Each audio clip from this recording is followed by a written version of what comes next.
This is Hot Mic, 5 VO tips in under 5 minutes. I'm Andrew Scott, and today we're looking at 5 things you're probably not ready for if you're just getting into the VO game. Voiceover is a great way to make a living. Totally true. But there are a bunch of bumps along the way to a successful VO career at any level, and a lot of folks interested in VO as a living tend to look past them.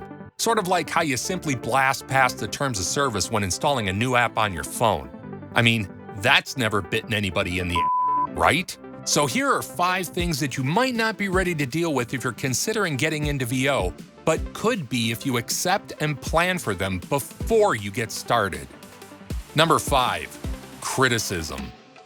We all would like to think that we can handle it when somebody critiques our work, right? But in all honesty, everybody tends to get a bit butthurt when somebody finds fault in what they've produced.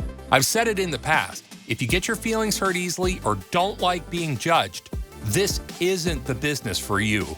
As VO talent, we get judged. That's what we signed up for.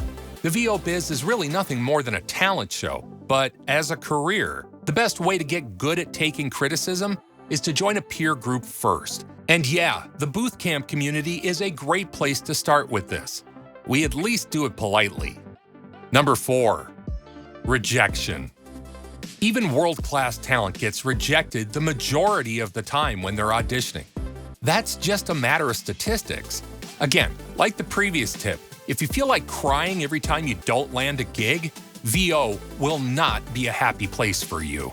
Hell, we don't even get participation trophies. If you want one of those, the best you can do is maybe screen capture your shortlist notifications for the jobs you don't actually get. Hell, I could wallpaper my studio with those.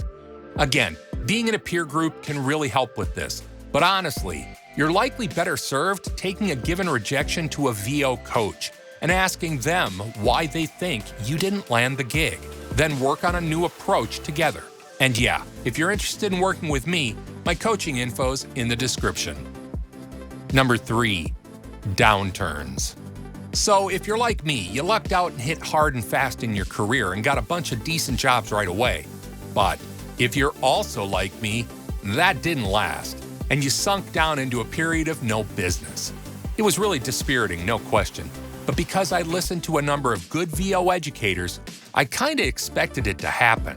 So I had a list of things that I knew I wanted to explore and master skills-wise that I could work on during that period, so I was still working in VO even though I wasn't currently earning in VO. That was super helpful because the worst thing to let happen is demotivation.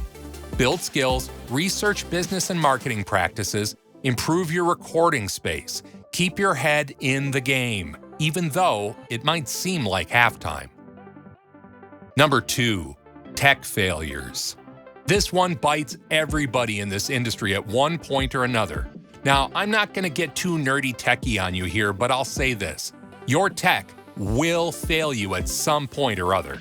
It might be a network connection or a dead hard drive full of projects or a spilled glass of narrator fuel.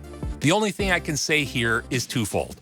1, try and suss out places in your tech chain where you're vulnerable. Is it a power supply plugged into an ungrounded outlet? Is it an external hard drive stuffed into a space with no circulation or airflow? Find those weak links and address them before they bite you. And 2, redundancy is your friend. Look into online cloud storage and backup solutions, hard drive arrays, and always back your systems up anytime you do a major OS upgrade. Number 1, the sheer amount of work. This one often takes people by surprise, and not in that birthday party sort of way. This business is freelance work, yeah, but work should be in bold. Being good on mic and landing a bunch of gigs straight away feels great, sure, but suddenly realizing that each hour of that audiobook you landed will take you 4, 5, or 10 hours to produce feels like getting hit right in the balls. Take time, do some significant test projects like a public domain book, and get your editing skills and your workflow down before you bite off more than you can chew. And remember, the business of indie VO is honestly the business of finding work. About 80 to 90% of the time, you're auditioning, posting to and searching socials, P2P sites, and marketing yourself.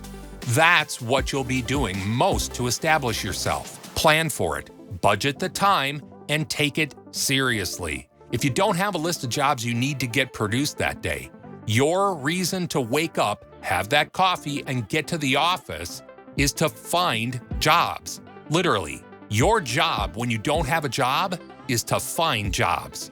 Simple in principle, but it's real work, and it's really important. Get good at it. So those are 5 of the things new VO talent don't often think about as they try to make a place for themselves in the indie VO world. Do me a favor and don't forget to hit that like and subscribe button for more hot mic videos. And join us over on the Booth Camp Discord server at the link below for more tips, tricks, and of course, community. Until next time, I'm Andrew Scott, and this has been Hot Mic.